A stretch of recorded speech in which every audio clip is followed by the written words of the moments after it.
ओम शांति।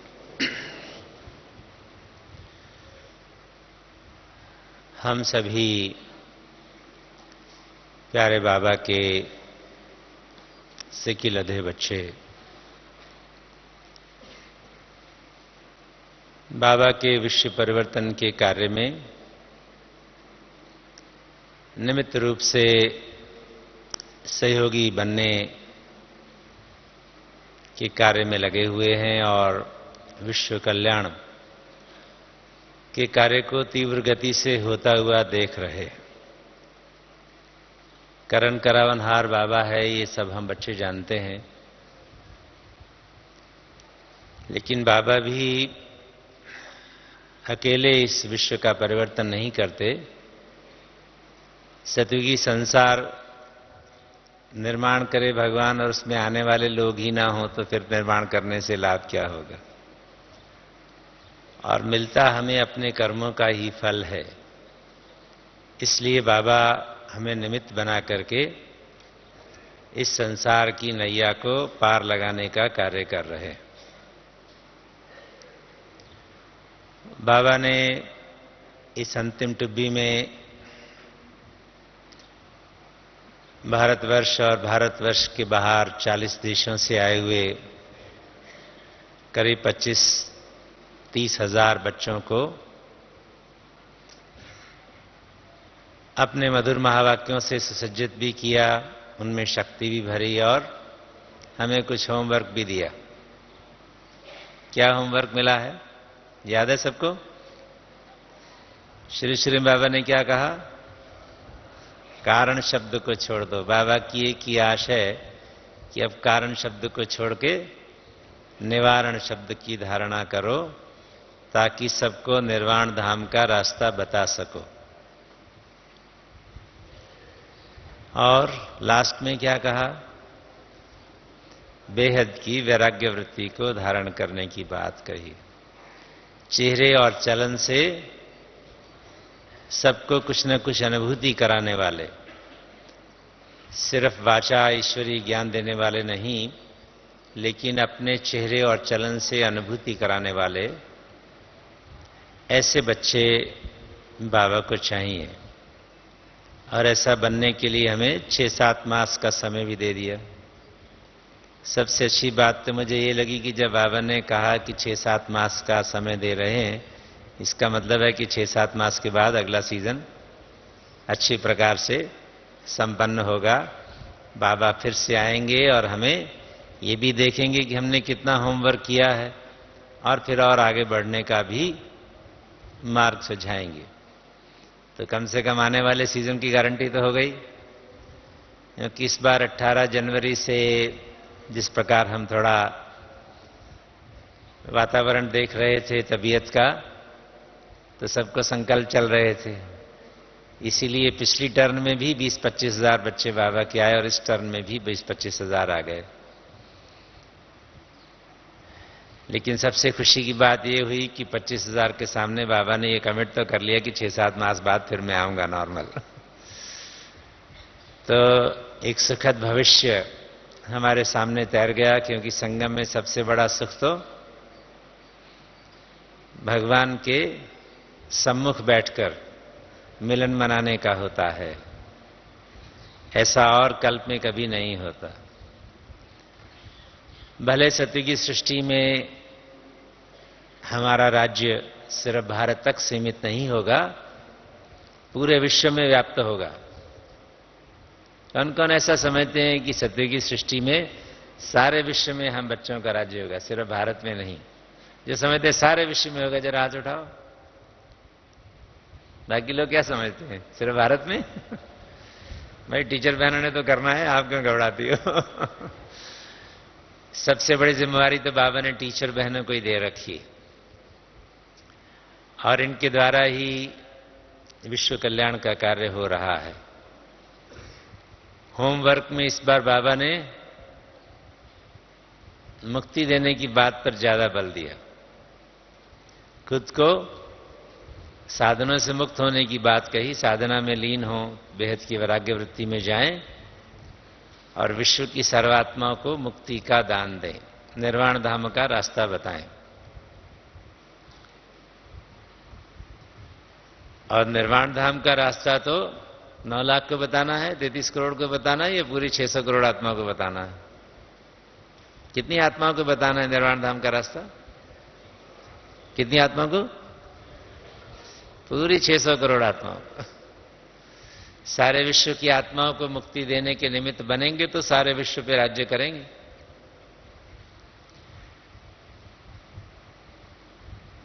सारे विश्व में भारत का राज्य कैसा होता है, कुछ पिछले वर्षों में ऐसी बाबा ने दृश्य दिखाए हैं जिससे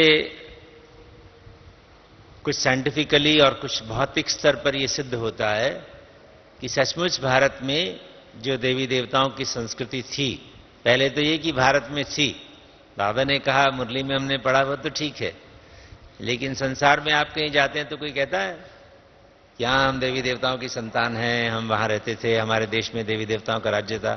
कोई बाहर वाला बोलता है कि सिर्फ ब्रह्मा कुमारी बोलते हैं? हम बच्चे तो बोलते हैं क्योंकि हमें स्वयं भगवान ने सुनाया है, लेकिन संसार वाले तो नहीं बोलते। और अगर हम भारत के बाहर जाएं तो बाहर अलग अलग लोगों के क्लेम है कि पुरानी संस्कृति सबसे इजिप्ट की होती थी, मैसेडोनिया की संस्कृति बहुत पुरानी थी, यूनान में बहुत पुरानी संस्कृति थी, साइबेरिया में ऐसा मानते हैं कि विश्व के पूर्व साइबेरिया में रशिया में रहते थे, साउथ अमेरिका में जाएं तो कोलंबिया में लोग कहते हैं कि हमारे यहाँ एल्डोराडो करके गोल्डन एज सभ्यता थी। सब अपना अपना क्लेम करते हैं। तो शुरू हम करेंगे भारत से। जैसा कि बहन बता रही थी कि सिक्योरिटी सर्विसेज विंग की जिम्मेवारी बाबा ने दी हुई है, तो सिक्योरिटी सर्विसेज विंग के जो लोग हैं, जो आर्मी में हैं, नेवी में हैं, एयरफोर्स में हैं, बीएसएफ में हैं, आईटीबीपी में हैं, सीआरपीएफ में हैं, अलग अलग मिलिट्री पैरामिलिट्री फोर्सेस हैं, और जो भारत की रक्षा करते हैं, आंतरिक भी और बाहरी भी, सबकी सेवा करने का बाबा ने कार्य दिया हुआ है इस विंग को। और इस विंग का कार्य है दूरस्थ बॉर्डर एरियाज में जाके सेवा करना, जहां आम व्यक्ति की पहुंच भी नहीं होती। 1971 में पहली बार मुझे आत्मा को एक अवसर मिला था, मोटरसाइकिल में मैं लेह लद्दाख गया था। पहला मोटरसाइकिल था जो लद्दाख पहुंचा था। रास्ते में ऐसे स्थान भी थे जहां पर मोटरसाइकिल खड़ी की तो लोग घास ले आते थे उसको देने के लिए कि भाई कोई घोड़ा आ गया नया, इसको घास खिला दें। आप हैरान होंगे, 1965 में जब पहली बार रोड बनी पाकिस्तान के अटैक के बाद, पहले अटैक तक तो हमारे पास लेह लद्दाख तक सड़क ही नहीं होती थी। जब हमने 65 में सड़क बनाई और पहली जीप चलाई तो मीना मार करके, द्रास करके, दो ऐसे इलाके, बहुत ठंडे इलाके हैं, जहां जब जीप पहुंची तो वहां के लोग घास लाए थे जीप को चर देने के लिए कि देखो भाई ये 4 पांव वाला आ गया घोड़ा, इसको घास तो खानी पड़ेगी, नहीं तो चलेगा कैसे। ऐसे भी लोग हमारे देश में अभी भी 20वीं सदी के अंत तक भी रहे हैं, और अब तो हम 21वीं सदी में आ गए, और 21वीं सदी तो खत्म होने वाली नहीं, उससे पहले सतयुग आ जाने वाला है। तो कुछ इशारा तो धरती पे मिलना चाहिए कि यहां सतयुग आ रहा है।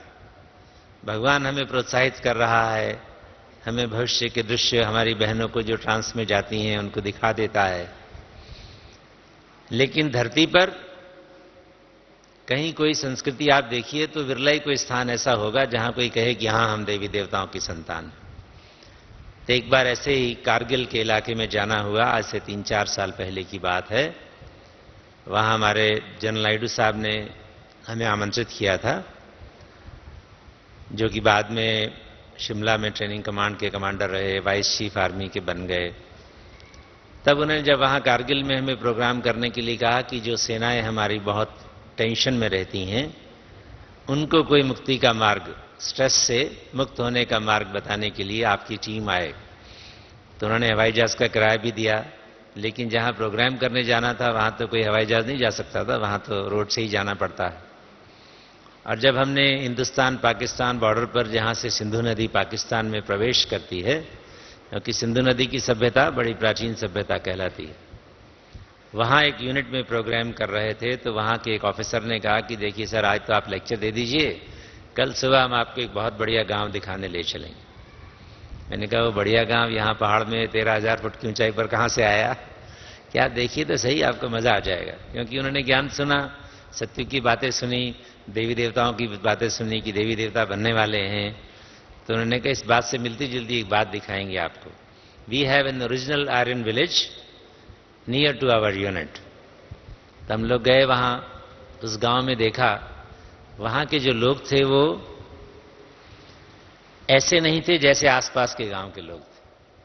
श्रीनगर तक का इलाका बहुत अच्छा सुंदर लोगों का इलाका है, बहुत सुंदर वनस्पतियां वहां होती हैं, फल फूलों से भरा हुआ है, संसार का स्वर्ग कहलाता है। कभी शहनशाह अकबर के मुंह से, शाहजहां के मुंह से निकला था कि इस धरती पर स्वर्ग कहीं है तो यहीं है, यहीं है, यहीं है, ऐसा बोलते थे। लेकिन अगर श्रीनगर से आप आगे बढ़ जाएं कारगिल की तरफ, जब हाइट 10-11 हज़ार से ज्यादा हो जाती है, तब वहां कोई फूल पत्ती पेड़ पौधा नहीं दिखाई देता। जो गोरे गोरे सुंदर सुंदर लोग श्रीनगर के हैं, वो थोड़ा आगे बढ़ो लेह लद्दाख में तो थोड़े सांवरे रंग के बनने शुरू हो जाते हैं। अच्छे फीचर्स वाले ऐसे ही थोड़ा लो फीचर्स वाले दिखाई देते हैं। जो लोग मनाली से आगे केलोंग जाते हैं, केलोंग में हमारी गीता पाठशालाएं हैं पंजाब जोन की, उसके आगे तो कोई सेंटर भी नहीं है, गीता पाठशाला भी नहीं है। वहां के लोग देखने में सुंदर नहीं होते। लेकिन उस गांव में जैसे ही हमने प्रवेश किया, मैं देख के हैरान हो गया कि सारे के सारे गांव वाले बहुत सुंदर सजीले, 5.5-6 फुट हाइट वाले, सब छोटे छोटे कद के होते हैं, वो ऊंचे ऊंचे कद वाले बहुत सुंदर लोग दिखाई दिए। तो मुझे बड़ी हैरानी हुई कि यहाँ इस गांव के लोग बाहर वाले गांव से अलग क्यों हैं। एक 12वीं क्लास में बच्चा पढ़ता था, वो मेरे पास आया, उसने देखा कि कुछ आध्यात्मिक प्रवृत्ति के लग रहे हैं लोग, मुझसे पूछता है सर आप देवी देवताओं में विश्वास करते हैं? एक बाहर वाला गांव का लड़का मुझे पूछ रहा है ब्रह्मा कुमार को कि क्या आप देवी देवताओं में विश्वास करते हैं? तो मैंने बड़े प्यार से उसको नीचे से ऊपर तक देखा। मैंने कहा बेटा तुमने काहे को ये सवाल पूछा है, क्या तुम देवी देवताओं में विश्वास करते हो? मैं तो करूंगा ही ना। तो मैंने कहा फिर तुम क्यों करोगे? कि मेरे तो पूर्वज थे ना, मैं तो उनकी संतान हूं। वो ब्रह्मा कुमार नहीं था, ना उसको शिव बाबा का कोई परिचय था, लेकिन उनके गांव की संस्कृति के अनुरूप। मैंने कहा तुम्हें कैसे मालूम है कि तुम्हारे पिताजी के पिताजी देवी देवता घराने थे? कि मेरे को पिताजी ने बताया ना। उनको किसने बताया? कि उनके पिताजी ने। उसको किसने बताया? उसके पिताजी ने। यानी वहां पुष्ट दर पुष्ट ये ट्रेडिशन अभी भी मेंटेन्ड है कि हम ओरिजिनल आर्य हैं, आर्य सभ्यता वाले हैं, और हमारे पूर्वज देवी देवता थे। इसलिए उस गांव को ओरिजिनल आर्यन विलेज कहा जाता है। केवल 2-3 गांव हैं, बाकी चारों तरफ सैकड़ों गांव हैं, सब छोटे कद वाले, नाक चिब्बे वाले, थोड़े सांवरे रंग वाले, और ये सब फर्स्ट क्लास सुंदर सजीले वाले हैं। तो देखकर मुझे बहुत खुशी हुई। मैंने कहा अच्छा एक बात बताओ, अभी तुम में देवी देवताओं के गुण हैं अपने पूर्वजों के? कि वो तो नहीं है सर, वो तो खत्म हो गए। तो क्या किया जाए कि हम तुम्हें ऐसा रास्ता दिखा सकते हैं कि तुम खुद देवी देवताओं जैसे बन जाओगे। मैं तो देवी देवताओं में विश्वास करता ही हूं, मगर तुम्हें भी देवी देवताओं जैसा बना सकता हूं। तो बड़ा आनंदित हुआ बच्चा वो कि सचमुच में फिर से अपने पूर्वज जैसा बन सकता हूं। कितना सहज था उस गांव की सेवा करना। हमारे साथ कुछ बहनें थीं, उनको मिलाया, फटाफट 20-25 कुमारियां इकट्ठी हो गई, हमें सुनाइए, हमें सुनाइए। तो जैसे एक स्वाभाविक संस्कार था उनमें देवत्व को पुनः जागृत करने का। तो बड़ा अच्छा लगा मुझे कम से कम हमारे देश में कहीं सिंधु और सरस्वती के बीच की सभ्यता के कुछ लोग अभी भी जीवित हैं, जो आने वाली सत्य की सृष्टि के बारे में आस्था से कहते हैं कि हां, पहले हमारे देश में ऐसी देवी देवताओं की संस्कृति थी। जो इंग्लिश का वर्ल्ड रिन्यूअल पढ़ते हो, अप्रैल का वर्ल्ड रिन्यूअल पढ़ेंगे तो आपको काफी आभास होगा उसमें इन चीजों का। इसके बाद मुझे एक मौका मिला कोलंबिया जाने का 2007 में। वहां जाकर के कोई प्रोग्राम नहीं था, जाना किसी और देश में था, मैक्सिको में, वहां का वीजा नहीं मिला तो कोलंबिया चले गए, और 2 दिन वहां रहने का सिर्फ अवसर मिला। वहां के भाई बहनों को अपने दैवी परिवार की पालना का तो एक सुंदर चांस था ही। तो जब जाते हैं मधुबन से थोड़ा घुमाने तो ले ही जाते हैं वो, तो अपना म्यूजियम दिखाने के लिए ले गए। यहां से जाने से पहले मैं भुज में एक म्यूजियम देख करके गया था। भुज में हमारी सिंधु नदी की जो सभ्यता, जो हड़प्पन कल्चर है, उसके कुछ एक्सकवेशंस देखकर गया था मैं। और वहां जमीन से निकले हुए शहर के शहर दिखाई देते हैं। एक धौलावीरा करके एक छोटा सा टापू है कच्छ भुज एरिया में, जो कि बिल्कुल समुद्र का जो हमारा रण का इलाका है उसके बीच में बना हुआ है। आपको रण में से निकल के जाना पड़ता है उस जगह जाने के लिए। और वहां पर जमीन में से खुदाई करके पूरा का पूरा शहर निकाला गया है, जो 3,500-4 हजार साल पुराना शहर है। और बड़ा सुंदर व्यवस्थित, गलियां बिल्कुल ढंग की बनी हुई हैं, सड़कें हैं, चौरस हैं, अंडरग्राउंड सीवरेज है वहां। आजकल के ज़माने में अंडरग्राउंड सीवरेज होती है मॉडर्न सिटीज़ में, आज से 100 साल पहले भी नहीं होती थी। और 1000 साल पहले, 2000 साल पहले तो कोई सोच ही नहीं सकता। और वहां कूलिंग भी, एयर कूलिंग का सिस्टम, बहुत ऐसे वेल एस्टेब्लिश सिटी थी। और वहां बहुत सुंदर गहने बनाने वाले कल उद्यमी लोग थे। उस सभ्यता को उद्यमी सभ्यता कहा जाता है। वो लोग कृषक लोग नहीं थे, ये कृषक सभ्यता बाद में आई है। बहुत सुंदर गहने, बहुत सुंदर ताज, आप उनके गहने बहनों के, भाइयों के, सब प्रकार के बहुत सुंदर सुंदर वहां सोने के सामान बने हुए थे। ऐसे मोतियों की माला जो आजकल भी कोई विरला ही बना सके, ऐसी वहां जमीन से निकले हैं सब। तो मालूम पड़ता है कि त्रेता युग की सभ्यता का अचानक कहीं विनाश हुआ होगा, क्योंकि उस सभ्यता के बारे में कहा जाता है कि that was a culture which lived over 1000 years without a war and without worship. आप कोई भी सभ्यता का इतिहास पढ़िए, जिन्हें इतिहास का शौक हो। हमारा सारा इतिहास पूरा द्वापर युग तक का सिर्फ इतिहास है 2500 साल का, वो युद्धों से ही भरा हुआ है और भक्ति से भरा हुआ है। कोई किसी की पूजा करता है तो कोई किसी की पूजा करता है, और फिर आपस में लड़ते हैं धर्म के नाम पर। और हड़प्पन कल्चर के बारे में, जिसका वो शहर निकला था, उसके बारे में सबसे बड़ी विशेषता थी कि वहां कभी युद्ध नहीं हुआ, कोई भक्ति नहीं होती थी। कौन सी सभ्यता हो सकती है जहां संपूर्ण शांति हो 1000 वर्ष तक, 1500 वर्ष तक, और कोई भक्ति की आवश्यकता ना हो? कैसी हो सकती सभ्यता? कैसी हो सकती? कौन सी सभ्यता हो सकती है बताइए? सामने वाले तो बोले तो मुझे सुन जाएगा। बोलिए, आप बोलो भाई। मैं आपसे कह रहा हूं जी, सत्युग त्रेता की सभ्यता ही हो सकती है, जहां कोई युद्ध ना हो और कोई भक्ति पूजा ना हो, कोई पूजा का स्थान नहीं और किसी प्रकार का कोई युद्ध नहीं, और समृद्ध लोग हैं, उद्यमी लोग हैं, और सब प्रकार के गहने और दुनिया भर के सब प्रसाधन उनके पास उपलब्ध हैं। और उस सभ्यता का विनाश किसी युद्ध से नहीं हुआ। सभी सभ्यताएं उजड़ती हैं, जाती हैं, युद्ध में उजड़ जाती हैं, प्राकृतिक आपदा से हुआ। तो ऐसी चीजें देखकर कोलंबिया में गए, वैसा का वैसा ही देखने को मिला। और पिछले मास में रशिया में था। रशिया में साइबेरिया का एक ऐसा इलाका है जहां जनवरी मास में आप जाएं तो आपको -30-40 डिग्री टेम्परेचर मिलता है, और चारों तरफ बर्फ ही बर्फ दिखाई देती है। जहां आपको मैंने बताया कि मोटरसाइकिल लेके गए या जीप लेके गए और वहां लोगों ने घास डाली, वो भी बहुत बर्फानी इलाका है, साइबेरिया जैसा ही ठंडा है। जो बहुत ठंडा होता है इलाका, वहां सभ्यता जल्दी पनपती नहीं है। वो बेचारे अंडरग्राउंड में रहते हैं, गरीब लोग हैं अभी तो। लेकिन कारगिल की सभ्यता के जो वो गांव थे, वो समृद्ध गांव थे। ठीक इसी प्रकार रशिया के बारे में ऐसा माना जाता है कि वहां साइबेरिया में बहुत ट्राइबल लोग रहते थे, और बहुत अनपढ़ गंवार लोग जो होते हैं, ऐसे लोग रहते थे। जब हम साइबेरिया के सेंटर में पहुंचे और वहां स्वागत हुआ क्लास में, तो वहां माताएं अधिक हैं क्लासेस में, और बहुत टैलेंटेड माताएं हैं। 1-2 भाई होते हैं क्लास में, 30-35 माताएं होती हैं, ऐसे वहां क्लास होते हैं। 250-300 की क्लास हमारे सेंट पीटर्सबर्ग में है, मॉस्को में है, वहां भी 80% माताएं हैं।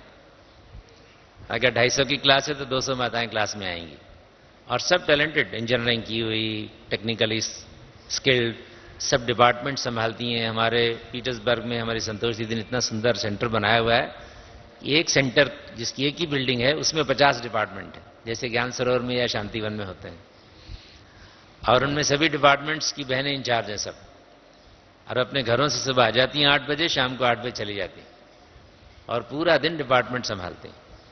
चाहे आप डाइनिंग है, किचन है, प्रोग्राम्स कोऑर्डिनेट करने की बात है, या लोगों को एडवर्टाइज करके बुलाने की बात, इनविटेशन देने की बात है, फिर प्रोग्राम कंडक्ट करने की बात है, कल्चरल प्रोग्राम करना है, उसके लिए ड्रेसेस बनाने की बात है, स्टिचिंग डिपार्टमेंट है, स्टोरेजेस हैं अलग अलग तरह तरह के, सब प्रकार के, जैसे ट्रांसपोर्टेशन है, मूवमेंट्स हैं, सब चीज़ वहाँ बहनें कंट्रोल करती हैं। और सब ऐसे ही होता है ऑटोमेटिक, जैसे मधुबन में होता है। ठीक है, वहाँ 500-400 लोग आते हैं, यहाँ 25,000 लोग आते हैं, इसलिए शांतिवन शांतिवन है, सेंट पीटर्सबर्ग है। लेकिन सब चीज़ें इसी प्रकार उन्होंने बना रखी। तो वहाँ पर एक स्वागत में उन्होंने ड्रामा दिखाया छोटा सा, कि यहाँ बहुत जंगली सभ्यता थी, सब लोगों की शक्लें, अकल सब बहुत निकृष्ट प्रकार की थी, काले काले लोग थे। और फिर अचानक एक फरिश्ता आया, उस फरिश्ते ने आकर के कुछ ऐसी बात सिखाई लोगों को कि वो बिल्कुल जो कलयुगी दुखमय संसार था वो एकदम सुखमय संसार बन गया। सब लोग सुंदर सुंदर, गोरे गोरे, अच्छे अच्छे ड्रेसेस वाले, अच्छे संस्कारों वाले, अच्छी सभ्यता वाले, अच्छे मैनर्स वाले, सब ऐसे फरिश्ते जैसे बन गए। ऐसी वहां पर उनके कल्चर में यादगार है। नेचुरली आजकल के बाबा के फरिश्ते बच्चे, जैसे हमारी बहनें जाती हैं वहाँ, संतोष दीदी है या सुधा दीदी हैं या चक्रधारी दीदी जाती हैं, तो उन्होंने वहाँ फरिश्ताओं का संसार तो बनाया ही है, उसकी यादगार रही होगी। लेकिन एक जगह गए तो वहाँ की जो टीचर बहन थी, रशियन, उसने मुझे बताया कि इस हमारे यहाँ कुछ अभी ताज़ा ताज़ा खुदाइयाँ हुई हैं, और उसमें इसी साल 2008 में एक आर्टिकल अखबार में छपा है कि 3,500 साल पहले हमारे यहाँ बहुत सुंदर सभ्यता थी उराल माउंटेन्स में। यूराल माउंटेन्स का एरिया ऐसे ही जैसे हमारे आबू एरिया है, ऐसे ही करीब करीब वो एरिया है, और वहाँ एक बहुत सभ्य संस्कृति थी, और देवी देवताओं जैसे लोग थे। वो भी देवी देवता शब्द बोलते हैं, उनकी ड्रेसेस भी देवताओं जैसी दिखाते हैं, जबकि रशिया में वैसी ड्रेसेस नहीं होती हैं। और उनके पास वो शेर की सवारी करते थे, शेर होते थे उस समय, लेकिन शेर किसी को काटता नहीं था, और हमारे रशिया में आज तक कोई शेर है ही नहीं। तो इस प्रकार की सभ्यता वहां दिखाते हैं, और बहुत शांति प्रिय सारा जीवन था, लोग बड़े विद्वान थे, और प्रकृति से बहुत प्यार था उनको, बहुत सभ्य लोग रहते थे, और बहुत सुंदर शहर बने हुए थे, और चारों तरफ ऐसे ही शहर बसाए गए। फिर उन लोगों का थोड़ा विस्तार हुआ, कुछ लोग ईरान इराक में गए, कुछ भारत की तरफ आए।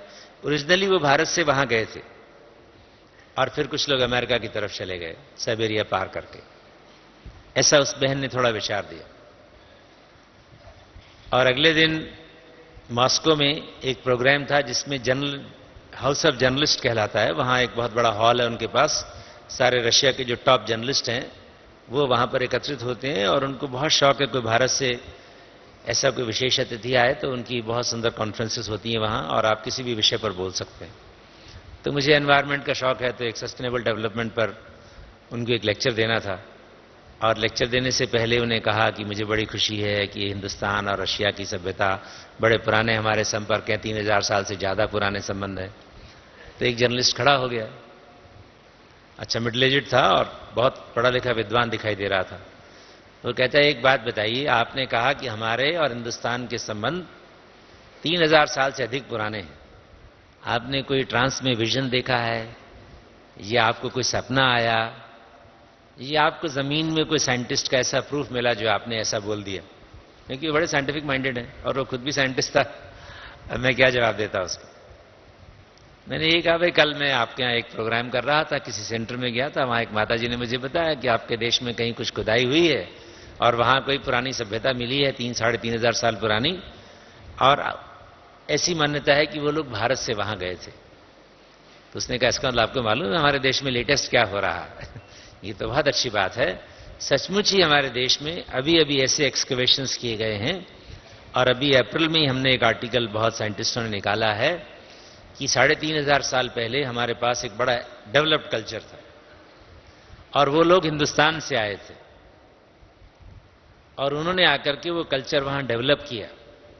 डेवलप करने के बाद 1,000-1,500 साल बड़ी शांति से वहां वो रहे, कभी कोई युद्ध नहीं हुआ उनका आपस में, और बहुत समृद्ध लोग थे, बहुत डेवलप्ड लोग थे, विचारों से भी श्रेष्ठ थे, और गहने बहुत सुंदर पहनते थे। और जैसे आपके यहां देवी देवता होते हैं, ऐसे ही वो लोग थे। ऐसा आप जो फोटो दिखाते हो ना देवी देवताओं की, ऐसे ही वो लोग थे। और उनमें से फिर बाद में थोड़ा विस्तार हुआ तो कुछ लोग ईरान इराक की तरफ चले गए, कुछ साइबेरिया पार करके अलास्का चले गए, और कुछ लोग वापस हिंदुस्तान चले गए। हम उस कल्चर को स्लोवाकियन आर्यन कल्चर कहते हैं।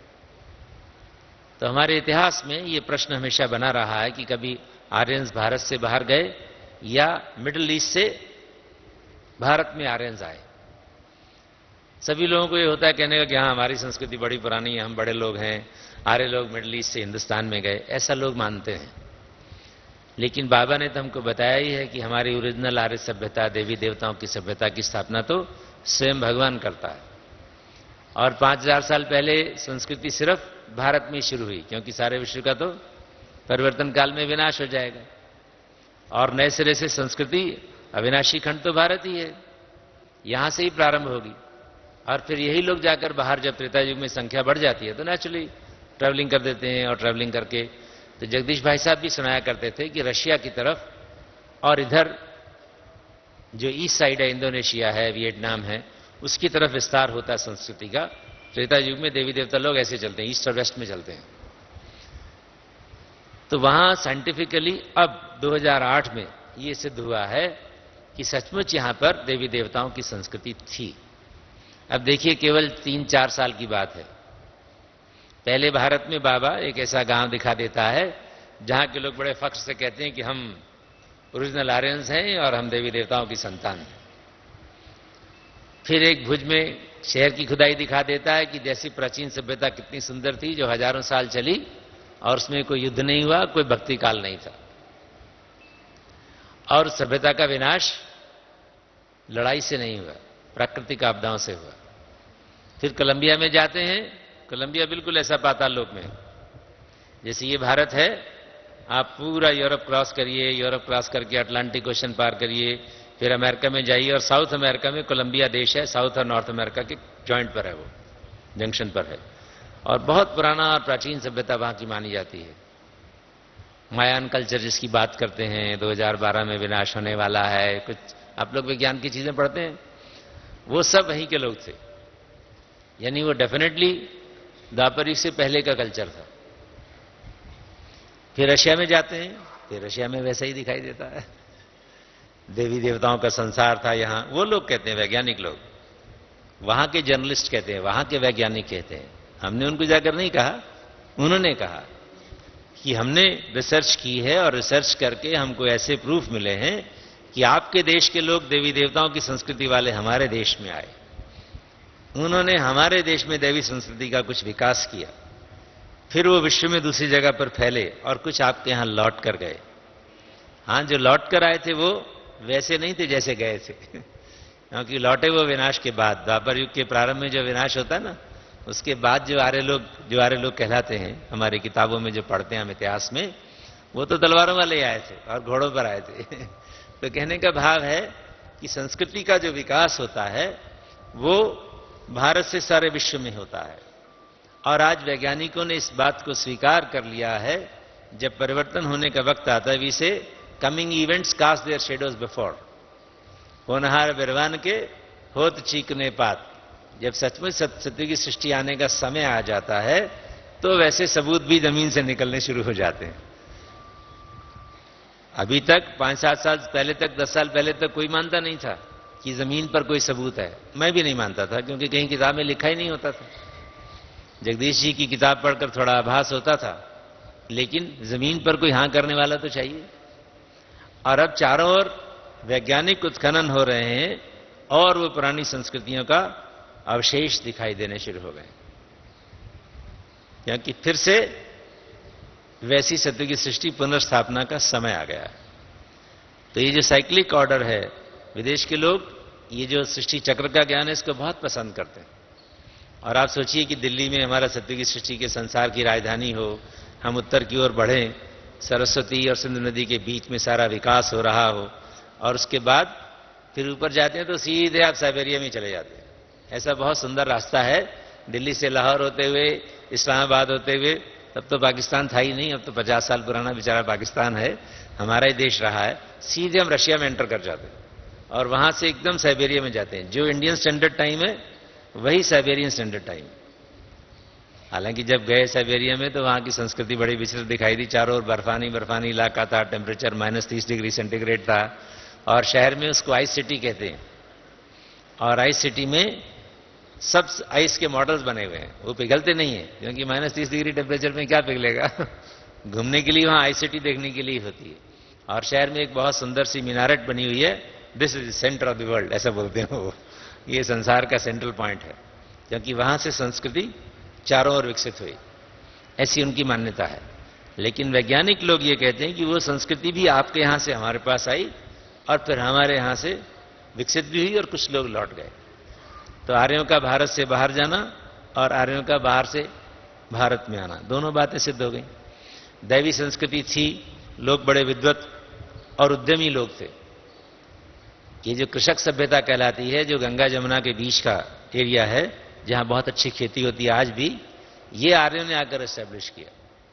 लेकिन जो हम बाहर से आए, लेकिन जो आर्य भारत से बाहर गए, यानी जो देवी देवता बाहर गए, उनकी सभ्यता कृषक सभ्यता नहीं थी, उनकी सभ्यता उद्यमी सभ्यता थी। वो लोग बहुत क्वालिटी की चीजें बनाते थे। और जैसा हम जानते ही हैं कि सतयुग में देवी देवताओं का श्रृंगार कितना सुंदर होता है। ध्यान में बहनें देखती हैं तो कितना अच्छा लगता है उनको। चित्र बनाते हैं, ध्यान पे रह करके जो लक्ष्मी नारायण का चित्र बनाया गया, सृष्टि चक्र का, गोले का, झाड़ का और श्री लक्ष्मी श्री नारायण का चित्र ओरिजिनल चित्र है। साकार बाबा के समय में बस ये 3 चित्रों की एक एल्बम होती थी, वही इसको लेकर के हम लोग सब जगह ज्ञान सुनाने जाते थे और कुछ नहीं होता था। एक झाड़, एक गोला, एक त्रिमूर्ति और श्री लक्ष्मी नारायण, बस इनको लेके जाइए और सबको ज्ञान सुनाइए। मुझे भी जब बाहर सेवा करने का अवसर मिला तो हमारे भोपाल भाई जो शांतिवन के भी हमारे मैनेजर हैं यहाँ, उन्होंने मुझे वो सौगात दी थी कि देखो ये एल्बम बाबा के समय की है, ये लेके जाओ, इसे जाकर पूर्वी भारत का उद्धार करो। जब आसाम में जाना हुआ, वहाँ कोई सेवा का संदेश नहीं था बाबा का, आज से 40 वर्ष पहले, तो उस एल्बम से ही वहाँ की सारी सेवा हुई। और वही चीज आज हम भारत के बाहर वैसे ही रूप में, वैसी शक्लें, वैसे ही गहने, वैसी संस्कृति कोलंबिया में, वैसी संस्कृति रशिया में, वैसी संस्कृति भारत में, वैसी संस्कृति कारगिल में, वैसी संस्कृति भुज में, वैसी संस्कृति आप ईस्ट में जाएं तो वहां पर एक बहुत सुंदर सतयुग त्रेता युग का आभास बाबा हमको कराता है। और सारे विश्व में एक ही परिवार, देवी देवताओं का परिवार था, और सारे विश्व में हजारों वर्ष तक अखंड सुख और शांति का साम्राज्य था। कोई युद्ध नहीं होता था। सब लोग ऐसा कहते हैं और बड़े हैरानी होकर कहते हैं कि ऐसा कैसे हो सकता है कि बिना युद्ध की संस्कृति हो। और उद्यमी लोग थे, आलसी लोग नहीं थे, और बड़ी रिफाइंड प्रोडक्शंस होती थी, मोतियों की, गहनों की, हीरों की। जो डेकोरेशंस हैं उस समय की, वैसी डेकोरेशंस आजकल भी बहुत रेयर देखने को मिलती हैं। और संस्कृति इतनी सुंदर थी कि आपस में जैसे they were very wise people, they were very close to the nature, कि उनको, उनका जो अंदर नेचुरल नेचर था वो बाहरी सत्व प्रधान प्रकृति थी और अंतर भी उनका सत्व प्रधान था। जैसा बाबा हमारा अंतर सत्व प्रधान बना रहा है। आज हम योग का अभ्यास करके, अपने दैवी संस्कारों को इमर्ज करके, विश्व की आत्माओं के प्रति शुभ भावनाओं, शुभकामनाओं का दान करके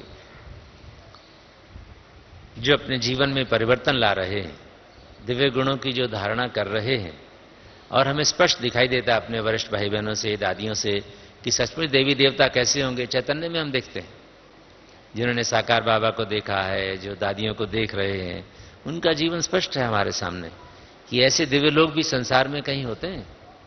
आज आर्मी वाले हों, चाहे पुलिस वाले हों, चाहे इंजीनियर्स हों, चाहे डॉक्टर्स हों, सब ब्रह्मा कुमारी की तरफ देखते हैं। यही हमें एक अच्छा मार्ग दर्शा सकते हैं, हमारे कष्टों का निवारण कर सकते हैं, हमारे जीवन से तनाव को मुक्त हमें करा सकते हैं, तो केवल ब्रह्मा कुमारी वाले ही करा सकते हैं। हमारी शिवानी बहन के लेक्चर होते हैं, जहां भी जाओ बहन एक ही बात कहती हैं, अशोक भाई ये शिवानी बहन के लेक्चर से बहुत सेवा हो रही है। इतने फोन आते हैं और फोन करके लोग टाइम लेते हैं और आकर के कोर्स करते हैं। मेरी क्लास में इतने स्टूडेंट ऐड हो गए। आज सोचिए, मैं रशिया में गया, रशियन एम्बेसडर को बुलाया गया था सेंटर पे, बैठकर हम भोजन कर रहे थे, तो वो भी कहे ये शिवानी बहन कौन सी है आपकी, उसको कभी आप ला सकते हैं क्या? मैंने कहा तुम तो रशिया में नौकरी करती मैडम थी एक, तो कहती उससे क्या हुआ, मैं भी आस्था चैनल देखती हूं और मैं शिवानी के प्रोग्राम देखती हूं। तो आप सोचिए कि चाहे देश में चाहे विदेश में, और शिवानी बहन को आप पूछो तो पता क्या कहती है। मैंने कहा दीदी आप इतना अच्छा कैसे सुना लेती हो। भाई क्या अच्छा सुनाती हूं, सीधा सीधा ज्ञान तो सुना रही हूं। बाबा का ज्ञान ही ऐसा है भाई साहब जो लोगों के दिल को छू जाता है। ये ज्ञान की कमाल है, मेरी तो कोई कमाल है ही नहीं। और ज्ञान जो अभी भी बाबा शिवानी बहन को इस बार मिले थे लास्ट टर्म में, आप लोगों ने देखा हो तो शिवानी बहन मंच पर आई थी, बाबा से मिली और बाबा ने बहुत प्यार से कहा कि बच्ची बहुत अच्छी सेवा कर रही हो। उसका चेहरा देखने वाला था शिवानी बहन का। हम लोग अभी नेवल हेडक्वार्टर्स का एक निमंत्रण था, दिल्ली में एक प्रोग्राम करने गए, तो उसका नाम सुन के ऐसे लोग भागते हैं। और वो करती क्या है, बड़े सरल भाव से सिर्फ इतना ही, उसके अगर लेक्चर्स का आप उसका सार सुनिए तो सिर्फ इतना ही कहती है कि आपके मन में तनाव इसलिए है कि आप तनाव से मुक्त होने का अटेंशन ही नहीं रखते। कुछ नहीं कहती वो। आप ये संकल्प कर लीजिए कि आज मुझे कोई भी स्ट्रेस वाला संकल्प नहीं करना, मुझे अपनी स्थिति को डिस्टर्ब नहीं होने देना, कैसे भी सरकमस्टांस हो मुझे अपनी स्थिति को स्टेबल ही रखना है। ये होमवर्क दे रही हूं, कल आपसे पूछूंगी और अगले दिन फिर 1000 के 1500 लोग आके बैठे होते हैं हॉल में। अच्छा कल किस किसने संकल्प किया था कि मैं टेंशन रखूंगा, तो लोग हाथ उठाते हैं। अच्छा आप आगे आइए, सुनाइए आप क्या हुआ। दीदी कल परिस्थितियां तो बहुत आई, लेकिन मैंने बिल्कुल दृढ़ संकल्प किया हुआ था कि आज मुझे अपनी स्थिति खराब करनी नहीं है। बिल्कुल मेरी स्थिति शाम तक बहुत अच्छी रही। कोई कहेगा मैं 2 मिनट थोड़ा डिस्टर्ब हुआ, बाकी सारा दिन बहुत अच्छा रहा। तो हंसती है बड़े प्यार से। अच्छा बोलिए आपके पहले जीवन में और कल के जीवन में क्या अंतर था, तो सुनाएंगे। पहले हम बिल्कुल अटेंशन नहीं रखते थे ना, कल हमने बहुत अटेंशन रखा, इसलिए हम तनाव मुक्त रहे। जैसे बाबा का ज्ञान कितना सुंदर और सरल है, बस एक अटेंशन शब्द बाबा याद दिलाता रहता है ये सदा अटेंशन रखना कि मुझे आत्मस्वरूप में रहना है। इस अटेंशन को बनाए रहें कि मेरे चेहरे से और मेरी चलन से सेवा होनी चाहिए, लोगों को कुछ आभास होना चाहिए, सिर्फ भाषण नहीं हो, भास ना आए। और कितना आसान काम है ये। हम सब बच्चे पुराने तपस्वी हैं, हमने विविध प्रकार की अनुभूतियां की हुई हैं। हम सूक्ष्म वतन में बैठ करके विश्व की 5 कॉन्टिनेंट्स की आत्माओं को योगदान देते हैं। बाप समान स्थिति में बैठकर फरिश्ता स्वरूप स्थिति को इमर्ज करके और सर्वात्माओं को योगदान देते हैं, शुभ भावनाओं का, शुभकामनाओं का दान देते हैं। सब कर सकते हैं, लेकिन पूछा जाए कौन कौन करता है तो आधे लोग हाथ उठाएंगे, और ये पूछा जाए कौन कौन कर सकता है तो सारे लोग हाथ उठाएंगे। जैसे बाबा जब हाथ उठाता है, कौन कौन करेगा बाप की आश पूरी, सब हाथ उठाते हैं। दोबारा हाथ उठाओ, सब दोबारा हाथ उठाते हैं। तो बात सिर्फ इतनी ही है कि कोई प्रेरणा देने वाला चाहिए, दूसरा अपने ऊपर अटेंशन रखनी होती है, बस इतना ही ज्ञान है। अटेंशन रखने से हम एक्टिव भी हो जाते हैं, अट्रैक्टिव भी बन जाते हैं। अलर्ट तो रहना पड़ता है, अलर्ट रहने से आप अट्रैक्टिव भी हो जाते हैं, आपसे लोगों को भासना भी मिलनी शुरू हो जाती। अटेंशन रखेंगे तो खुद को भासना पहले होगी। आप दूसरों की सेवा अव्यक्त वतन से तभी कर सकते हैं जब खुद अव्यक्त फरिश्ते जैसे हों। और सचमुच आप जितनी देर फरिश्ता स्वरूप में हैं, जब बहनें हमारी योग कराती हैं किसी भी कार्यक्रम में, कोई भी ब्रह्मा कुमारी योग कराए, क्या रिटर्न मिलता है, फीडबैक कैसा आता है, आनंद आ गया, बहन जी ने कितना अच्छा योग कराया। कभी कभी तो हंसी खेल की बात ऐसी भी हो जाती है, एक छोटी सी ब्रह्मा कुमारी अपना अनुभव सुना रही थी कि भाई साहब मेरी दीदी मुझे बहुत झाड़ रही थी, रो रही थी मैं। इतने में दूसरी बहन आई, अरे वो जिज्ञासु आ गया, भाई जिज्ञासु जल्दी जाओ, उसको तुम्हें कोर्स कराना है। तो मेरी हालत इतनी खराब थी कि मैं क्या कोर्स कराती।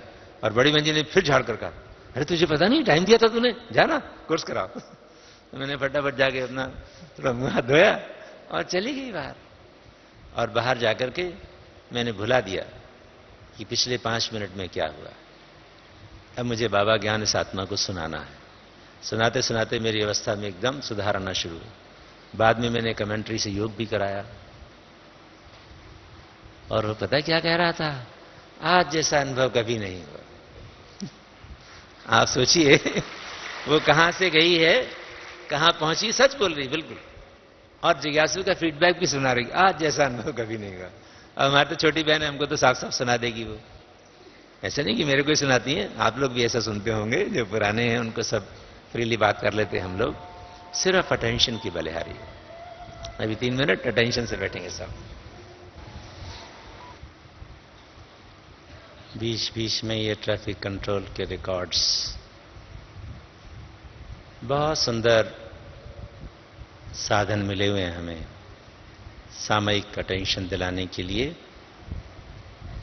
और अपनी स्थिति को उड़ती कला में ले जाने के लिए।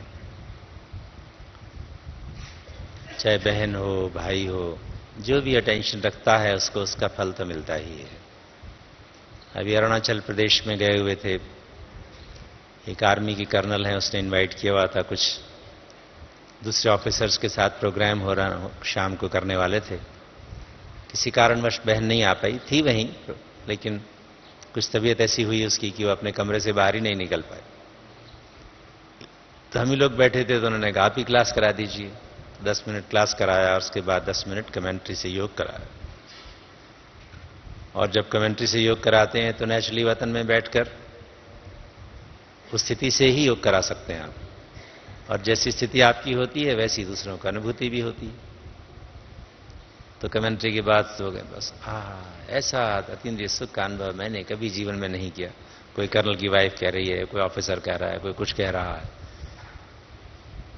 तो बलिहारी तो बाप की है जिसने हमें एक सहज विधि सिखाई हुई है कि जब चाहो तब उड़कर मेरे पास आ जाओ, फरिश्ता स्वरूप की ड्रेस पहनो और उस स्थिति में स्थित होकर कोई भी सेवा करोगे तो हर आत्मा को ऐसा लगेगा कोई फरिश्ता आया, मेरी मदद करके चला गया।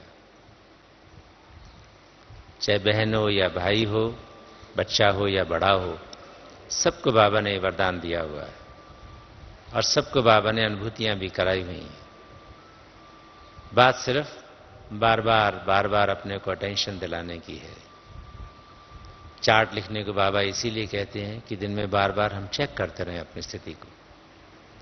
अगर हम चेक करते रहें और अपने संस्कारों को, संपूर्ण स्थिति को, दैवी संस्कारों को इमर्ज करते रहें और दाता बनकर, फरिश्ते का काम भी वही है, देवता का काम भी वही है, देने की बात है। सिर्फ हम शक्तियों का, गुणों का दान देते रहें तो अपनी स्थिति तो श्रेष्ठ रहती ही है, अपने संस्कारों में तो श्रेष्ठता आती ही है।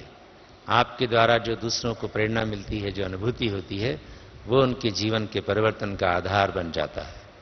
अब तो सारा विश्व वैसे भी बाबा ने एक छोटा सा परिवार बना दिया है। हर टर्म में बाबा को देश विदेश के बच्चे मिलने आते हैं। ये लास्ट टर्म थी, इसमें कोई विदेशी बहुत आने वाले नहीं थे, फिर भी 40 देशों के लोग आ गए। फरवरी में बाबा मिल रहा था, मैंने देखा 100 देशों के, पूरे 100 देशों के बच्चे बैठे हुए थे और इसी हॉल में बाबा उनसे मिल रहा था। तो आज हमारी संस्था का इतना सुंदर रूप हो गया है कि सारे विश्व की आत्माएं आकर्षित होकर यहां आ रही, और इस अंतिम टुब्बी के साथ साथ अपनी अंतिम स्थिति का भी बाबा हमेशा हमको अटेंशन दिलाता रहता है, वार्निंग देता रहता है। समय की वार्निंग हमेशा देता है कि समय के साथ तो परिवर्तन होना ही है, लेकिन हम समय से पहले परिवर्तित हो जाएं, संपूर्ण बन जाएं, ताकि बहुत काल का अभ्यास हो। तब अचानक कुछ भी हो, अचानक बहुत से केसेस हो रहे हैं। जब से हमारी चंद्रमणि दादी गई है तब से अचानक केसेस बहुत देखते हैं हम ज्ञान सरोवर निवासी तो सारे विश्व का समाचार पाते रहते हैं। आजकल कम्युनिकेशन इतना अच्छा है। लेटेस्ट जिस आत्मा ने शरीर छोड़ा वो थे भोपाल जोन के इंचार्ज महेंद्र भाई साहब। आज हमारी मोहिनी बहन जी जा रही हैं भोपाल, मोहन भाई जा रहे हैं, अमीर चंद भाई जा रहे हैं। पिछले सप्ताह अचानक समाचार मिला था और हम मृत्युंजय भाई, बनारसी भाई यहां से तुरंत भेजे गए थे। उस आत्मा का जीवन चरित्र आप सुनिए, हैरान रह जाएंगे। वो भाई 16 साल की उम्र में ज्ञान में आया और 67 साल की उम्र में शरीर छोड़ा। 51 साल वो बाबा का लाल बन के रहा। ऐसा कर्मठ व्यक्ति मैंने जीवन में कभी नहीं देखा। उनके साल में 7-8 साल रहा हूं। कर्मठ माना उसने ठीक सुबह 3 बजे उठकर अलर्ट होकर योग में बैठना, जैसे ब्रह्मा बैठता था ना ऐसे बैठता हो हमेशा। कभी उसको किसी ने अमृत वेले सोते हुए नहीं देखा। नाश्ते के बाद थोड़ा सा रेस्ट करते थे वो। कभी आफ्टरनून में वो बंदा सोया नहीं। रात को 10 सवा 10 तक, सुबह 3 बजे से रात के 10 बजे तक। कितने घंटे होते हैं? कितने घंटे होते हैं? 19। बीच में से आधा पौना घंटा 10 और 11 के बीच में रेस्ट करते थे वो। 18 घंटे नियमित कार्य करना। हमारी बड़ी दादियों को देखें, बाबा को देखें, सब 18 घंटे नियमित कार्य कर लेते थे। और योग युक्त होकर करना, और अथक। और कोई भी कार्य हो, बाबा के मुंह से निकला, महेंद्र बच्चे को बुलाओ, पूरा होना ही है। 68 में बाबा को संकल्प आया कि म्यूजियम बनना चाहिए, बुलाओ महेंद्र बच्चे को। पहला म्यूजियम बना दिया।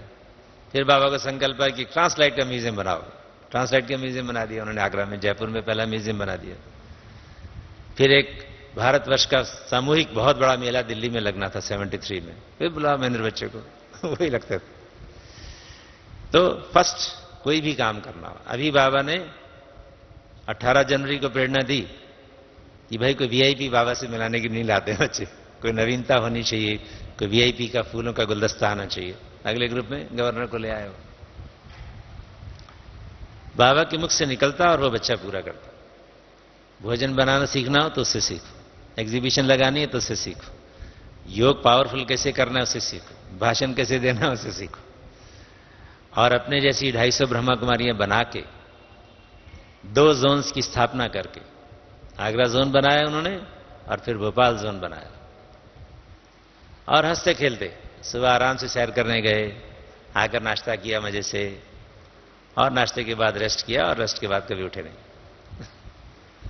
उसी में एक झटका लगा और चले गए वतन में। किसी से सेवा नहीं ली अंत समय तक।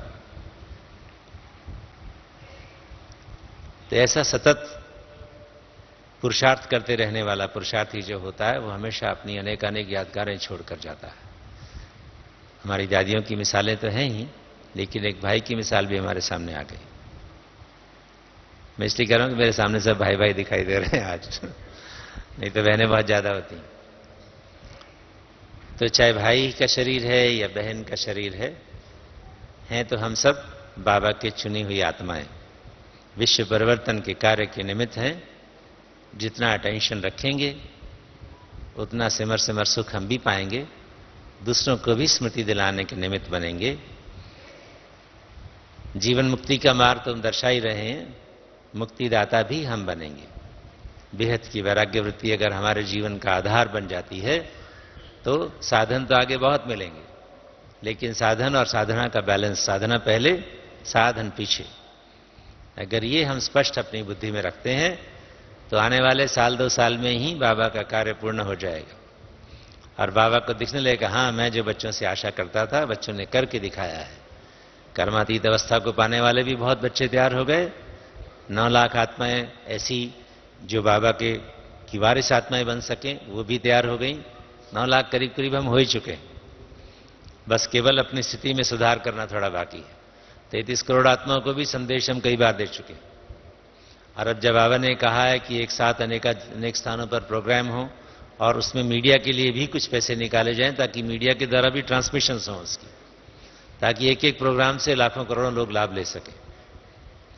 तो कोटि कोटि आत्माओं को संदेश भी इस वर्ष में हमें पहुंचा देना है और अपनी चलन और अपने चेहरे से लोगों को अनुभूति भी कराते रहना है। अगर अनुभूति कराने का लक्ष्य रहेगा, मुक्तिदाता बनने का लक्ष्य रहेगा, तो स्वयं तो आप समाधान स्वरूप बने ही रहेंगे। कारण शब्द आपके जीवन से अपने आप निकल जाएगा।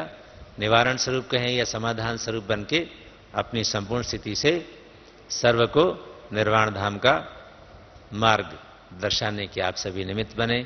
सभी नंबर 1 में आए, नंबर वार में कोई नहीं जाए। इन्हीं शुभकामनाओं के साथ वाणी को विराम देते हैं। ओम शांति।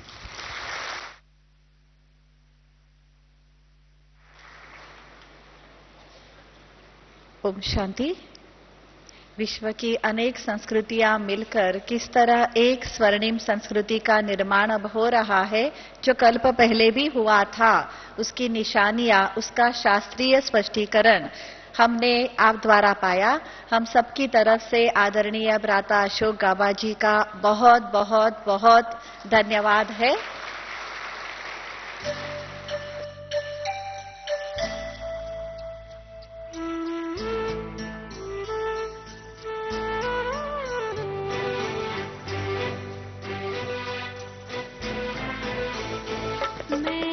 खुश